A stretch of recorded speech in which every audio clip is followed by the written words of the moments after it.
Welcome to SkuberFacts. I am Scuba, these are my facts. So I am here doing a bit of a guide to the way that I've remapped my buttons for Star Wars Squadrons with a HOTAS device. More specifically, the Hori Flight Stick.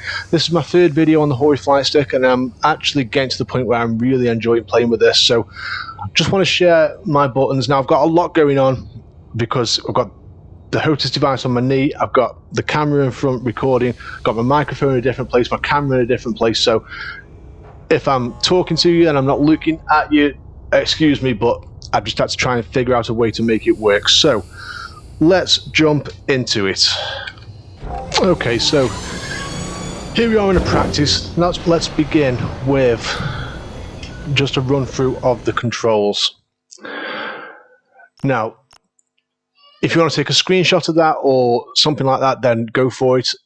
I found it a little bit difficult to remap from a picture like this. I did use a picture that I saw on a thread from the EA support, which was a few months ago, but I based it off that, but I have changed a few things around. So let's make this a little bit easier. Let's go to customize controls.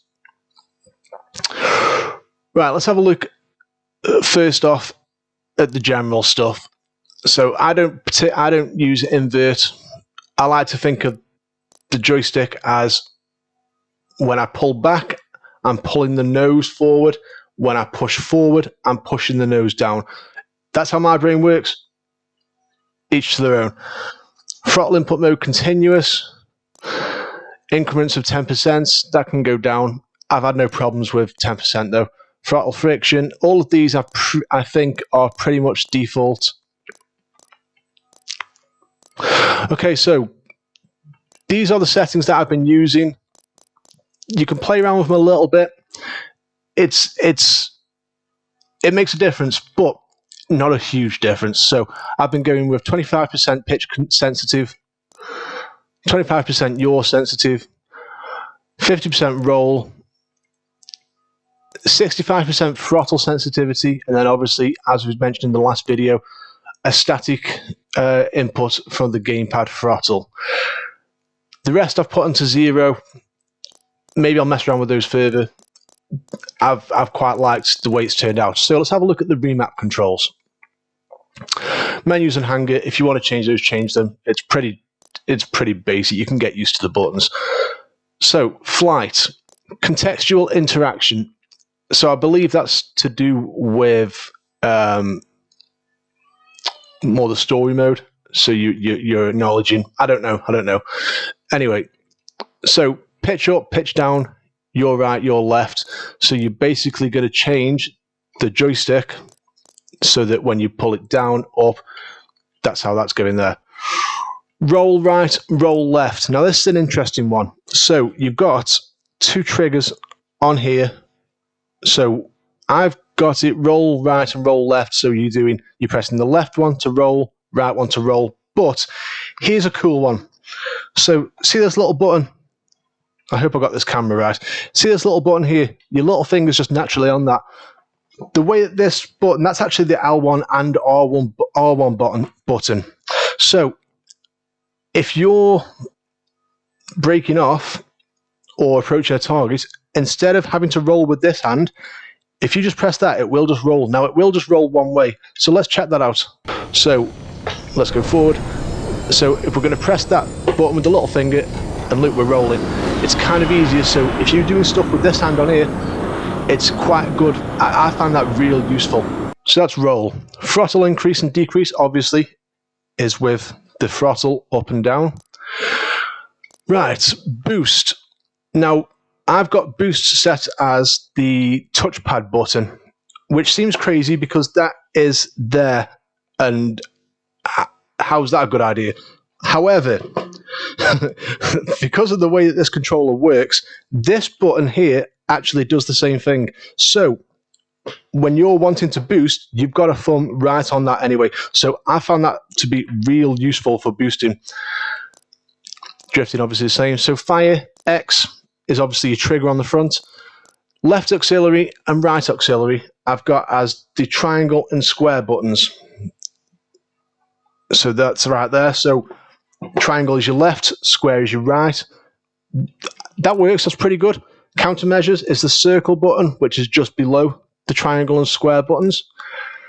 Show loadout is right analog down. Now, this little analog stick at the top here is what is your right analog. So if you want to view your loadout, you hold that down.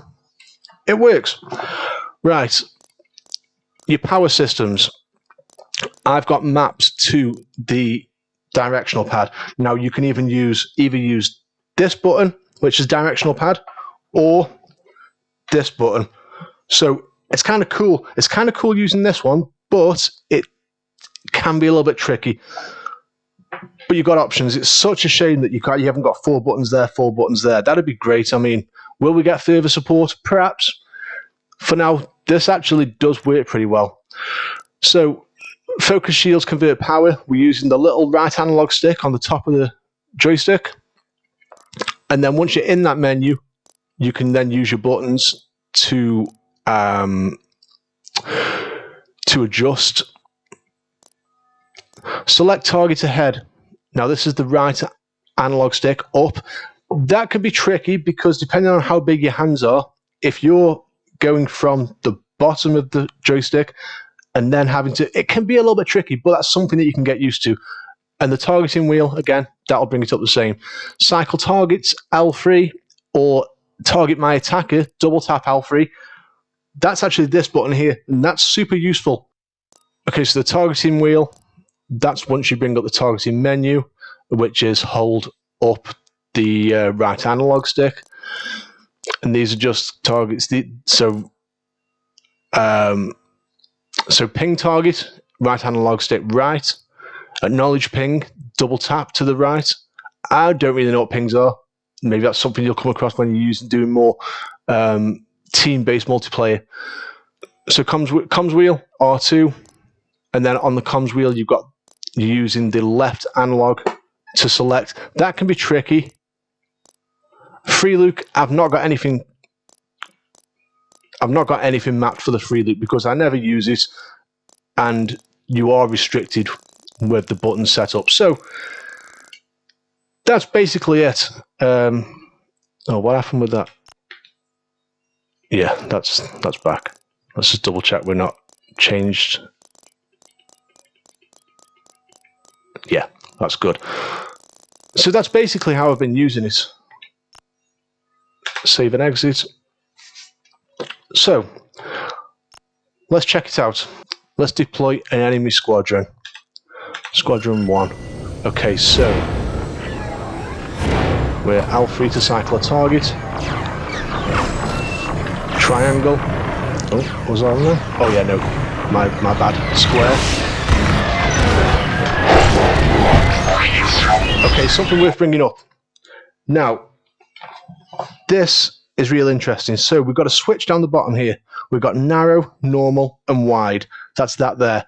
Now, if you're on wide, you find it really easy to stay on target.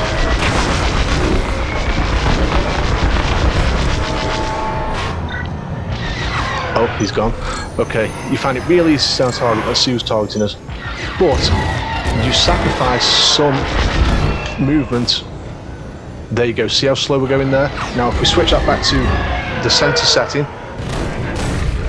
you can move a lot freer. But when you're on a target, where is he?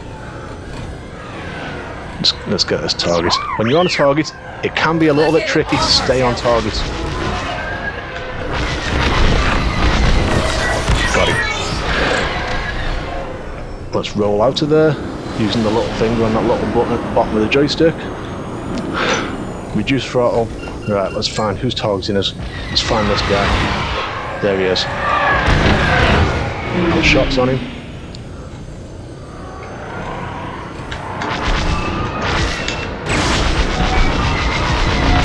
Got him. Got a Reaper on us. Let's get out of there. Okay, let's go back to him. Where is he? Where is he? Where is he? There he is. Got him. Boom! That was beautiful, right? So, there we can see. If there's any questions about anything that I missed out or didn't explain properly, I'm trying to think if there's any other little tips or tricks that I've found. Not particularly. If there's anything I've missed or anything you don't understand, drop me a comment in the bottom. I'll start talking to you instead. Drop me a comment in the bottom. Drop me a like. Drop me a subscribe if I'm helping. And I'm going to be back with some Squadrons online content. I've actually finished the story mode. It's quite weird, really. I don't know whether I was putting more time or more thought into it, but I finished. I couldn't get past a certain mission on the story mode. It was the mission. I don't know if anyone's played through it so far. It was the mission where you've got to protect these satellites so you can get the signal out and call for reinforcements or something. But I couldn't do it. 1 or 2 tries on the HOTAS, and I got it good. I did it. And I've since completed the story mode with the HOTAS. And honestly, it's enjoyable. It's fun. Now, how competitive you can be online, that's something I'm not quite sure on. I did have 1 game online. I got 4 kills, 7 deaths, which isn't great. But that was the first time I played in months, really. So I'm pretty optimistic. Let's stick with it. Let's see if we can get better. Keep a lookout for future videos, guys. Appreciate the support on the Hori series, and I'm hoping that I'm helping a few people out. See ya.